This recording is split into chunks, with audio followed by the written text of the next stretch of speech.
Hello friends, welcome to my channel. இன்றைக்கி நான் எதை பற்றி சொல்ல போகிறேன்னா, யாரும் நாம் சொல்கிறது கேட்குறதில்ல, அந்த மாதிரி யாரும் நம்ம சொல்கிறது கேட்குறதில்ல அப்படின்னு நினச்சிட்டு இருக்கோம். ஆனால் முதல்ல நம்ம உடம்பு நம்ம பேச்சை கேட்குதா பாருங்கள், அப்புறம் தானே மிச்சவங்களாம் கேட்குறதுக்கு. அதுக்கு ஒரு எடுத்துக்காட்டு சொல்லட்டுங்களா? இப்போ நமக்கு தலைமுடி உதிருது.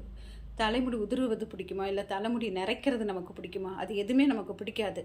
ஆனால் அதை தடுத்து நிறுத்த முடியுமா? முடியாது. அப்படி இருக்கும்போது நம்ம எப்படி அடுத்தவங்கள நம்ம கட்டுப்பாட்டில் வச்சுக்கணும் அப்படின்னு நினச்சி செய்கிறோன்னு தெரியல. அது எல்லாமே நமக்கு ஒரு அறியாமை தான். அதுக்கு அடுத்தது பார்த்திங்கன்னா, நம்ம உடம்புல அது சாப்பிட்டோன்னே ஜீரணமாகுது. உடம்புல நடக்கிற அனைத்து விஷயங்களுமே எல்லாமே பார்த்திங்கன்னா இறைவனோட கட்டுப்பாட்டில் தான் இருக்குது.